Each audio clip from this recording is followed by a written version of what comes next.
Halo teman-teman, Assalamualaikum warahmatullahi wabarakatuh. Gimana kabar kalian semua? Semoga semua selalu dalam keadaan sehat walafiat. Amin. Di video kali ini, aku akan share sama kalian semua tentang review sebuah buku. Ini dia bukunya. Buku ini dikarang oleh Mbak Aji Nur Afifah. Judul bukunya adalah Ibu dan Kue Lebaran plus kisah-kisah yang lainnya. Sampulnya seperti ini, warna oranye seperti wortel. Kemudian ada gambar toples yang berwarna putih, tulisannya timbul, begitu juga dengan stiker yang berwarna biru ini. Di belakangnya terlihat seperti ini. Di sini, di sepertiga halamannya, seperti ada gambar kue. Kemudian di bawahnya ada tulisan sinopsis dari buku ini yang merupakan salah satu cerita yang ada di dalam buku. Kemudian buku ini diterbitkan oleh Kultum Media. Logonya adalah gambar pesawat yang terbuat dari kertas. Harganya untuk di Pulau Jawa sekitar Rp69.000. Tapi persisnya waktu itu aku beli di pemesanan pre-order yang kedua, aku lupa tepatnya berapa. Tapi kisaran di buku ini mungkin bisa jadi gambaran buat kalian bahwa harganya sekitar 70.000 kurang 1.000. Buku ini termasuk dalam genre pengembangan diri atau self-improvement. Aku akan bacakan kepada kalian isi beberapa halaman pertama di buku ini. Buku ini ukurannya 14,20 cm. Halamannya 236 halaman. Cetakan pertama di bulan Oktober tahun 2019. Ketika kamu melakukan pre-order di cetakan pertama, penulis menyertakan dalam pengiriman buku ini sebungkus kecil kue yang beneran bisa dimakan. Asik banget ya. Tapi karena waktu itu aku ikut pre-order yang kedua, jadi aku nggak kebagian. Di halaman pertama buku ini ada kata pengantar dari penulis. Setelahnya ada daftar isi yang terlihat seperti ini. Aku bacakan buat kalian 3 bagian utama dari isi buku ini. Bagian pertama dengan judul Keluarga Adalah Segalanya. Bagian kedua dengan judul Cinta Menguatkan Semesta, dan itu terdapat di halaman 39. Bagian terakhir dengan judul Harapan Itu Doa di halaman 135. Ketika aku pertama kali membeli buku ini, aku menemukan kode produksi. Kode produksi ini bisa kalian gunakan apabila di cetakan buku terdapat kecacatan. Halaman terbalik misalnya, halaman tidak ada tulisan misalnya, dan lain sebagainya, yang mana hal tersebut adalah kesalahan cetakan. Bisa kalian cantumkan, kemudian buku ini dikembalikan dan akan dikirim ulang kepada kalian buku yang baru dan bagus. Di halaman terakhir buku ini ada profil penulis.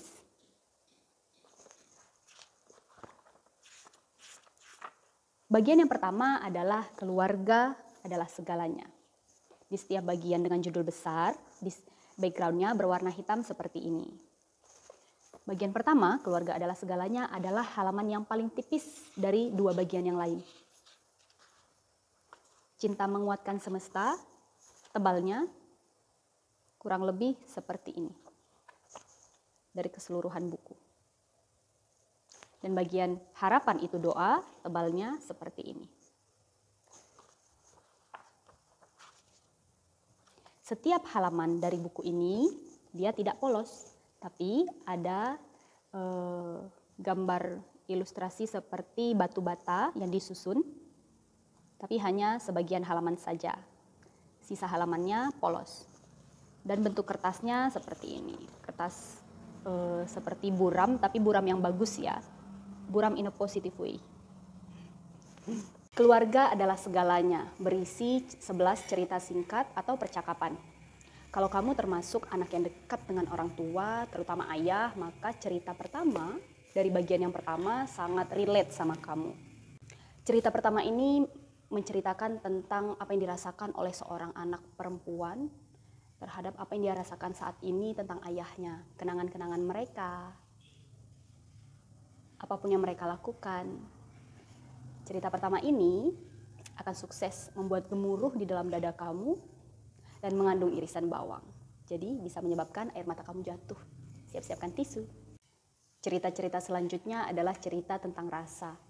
Rasa sebagai seorang anak yang kadang lupa menghubungi orang tua, karena kesibukan bekerja atau belajar. Rasa sebagai orang tua yang campur baur ketika anaknya menikah. Rasa syukur dirasakan oleh seorang anak apabila kedua orang tuanya saat ini masih ada.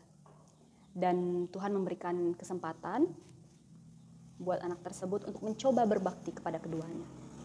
Dan cerita-cerita yang sangat penuh dengan rasa, sehingga emosi kita dibawa seolah-olah kita membaca kenangan kita sendiri. Di bagian pertama ini ada sebuah ungkapan dari ibu kepada anak gadisnya yang sangat aku sukai. Aku bacain buat kalian ya. Ntar aku lupa di halaman berapa. Ini, judul cerita ini tidak penting. Di akhir tulisan, ibu berkata seperti ini. Justru itu yang penting. Sesuatu yang nggak penting nggak bakal diceritakan ke sembarang orang, kecuali orang itu penting buat dia. Anaknya terdiam. Bagian kedua, Cinta Menguatkan Semesta, berisi 24 judul cerita singkat tentang cinta. Mungkin saat kita sekarang ya lagi di rumah aja, lagi rajin-rajinnya beres-beres rumah atau beres-beres kamar paling tidak. Kemudian secara tidak sengaja kita menemukan selembar foto atau selembar surat yang kita tulis sendiri. Tadinya sih maunya kita kirimin untuk seseorang, tapi ternyata tidak sempat. Ketika kita membaca tulisan dalam surat itu, mungkin kita ngebatin. Atau ketika kita ngelihat foto kita pada saat itu, ya ampun aku dulu gini ya. Kalian pernah gak sih kayak gitu? Aku tuh pernah, tapi kayak konyol lucu gitu loh kenangannya. Jadi kalau diingat-ingat sekarang itu ya nggak ada yang perlu disesalin. Malah sekarang kalau dibaca lagi, ya Allah, antara malu dengan diri sendiri, lucu iya, gokil.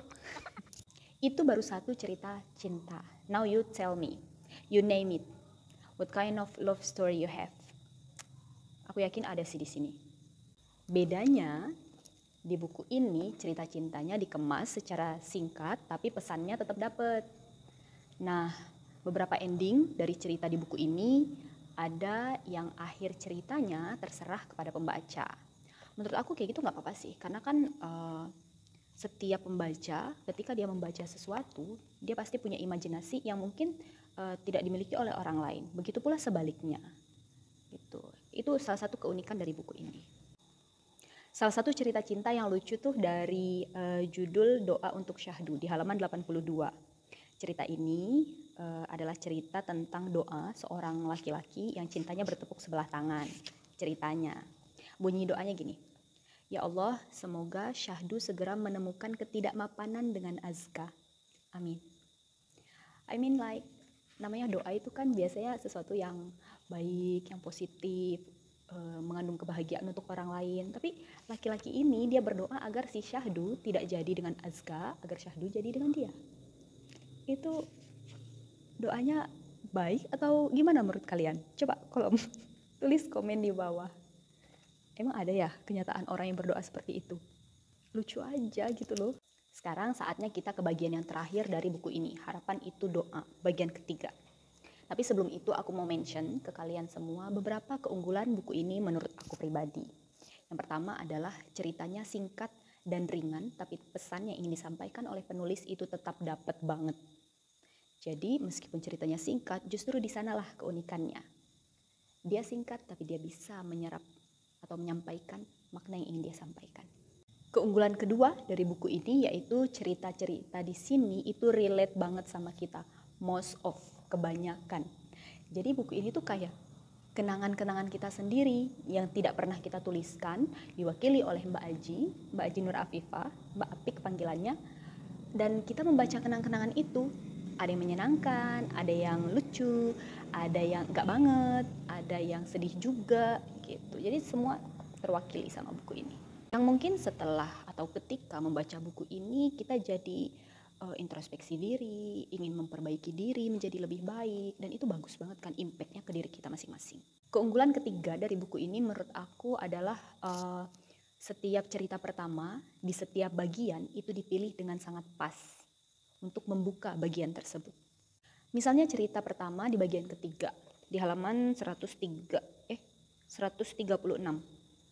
Aku bukakan. Judulnya Ada Tuhan. Aku bacakan buat kalian satu paragraf pertama. Hidup memang tidak selamanya seperti yang kita mau. Kadang-kadang ada masanya kita kecewa sekali, sampai tidak tahu lagi mau marah kepada siapa. Marah kepada Tuhan. Kok kurang ajar? Akhirnya kita cuma mengadu dan mengadu, menangis sejadi-jadinya. Tidak berkata-kata, cuma menangis. Itu paragraf singkat, tapi gitu. Semua orang pasti pernah berada di titik terendah dalam hidupnya. Dia diuji oleh Tuhan yang pastinya sesuai dengan kemampuan dia sih. Responnya bisa jadi seperti paragraf tadi. Pada akhirnya hanya bisa menangis dan mengadu. Tapi yang aku suka kalimat terakhir di tulisan ini. Halaman 138. Tulisannya seperti ini. Di balik kekecewaan kita, Tuhan ingin kita mendekat. Tuhan sedang bilang pelan-pelan kepada kita, ada aku. Ingat, ada aku. Keunggulan keempat dari buku ini. Buku ini sangat cocok untuk dibaca semua kalangan.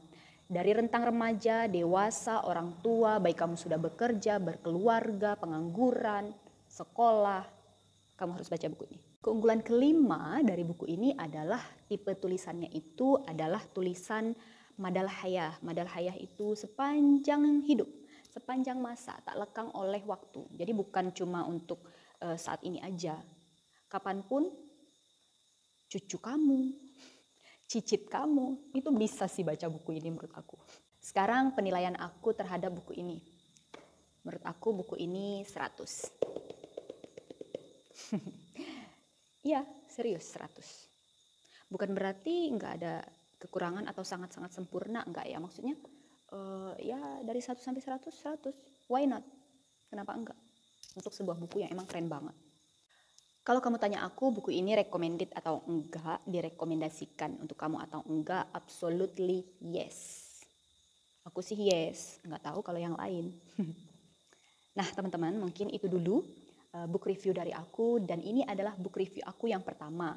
Aku mohon maaf kalau di sana-sini kamu temukan banyak kekurangan, dan terima kasih banyak buat kamu yang sudah mendengarkan dan gak skip video ini dari awal sampai terakhir. Aku apresiasi. Kemudian buat kalian yang baru bergabung, jangan lupa untuk subscribe, klik tombol like untuk video ini dan video-video aku yang lain. Share juga video-video aku, siapa tahu bermanfaat untuk orang sekitar kamu. Sekali lagi terima kasih banyak dan sampai jumpa di video selanjutnya. Tulis di komen bawah menurut kamu bagaimana video aku yang ini, dan juga menurut kamu buku apa yang perlu aku review lagi ke depannya. Akan dengan senang hati aku upayakan selagi aku bisa. Terima kasih, sampai jumpa. Wassalamualaikum warahmatullahi wabarakatuh. Salam baca.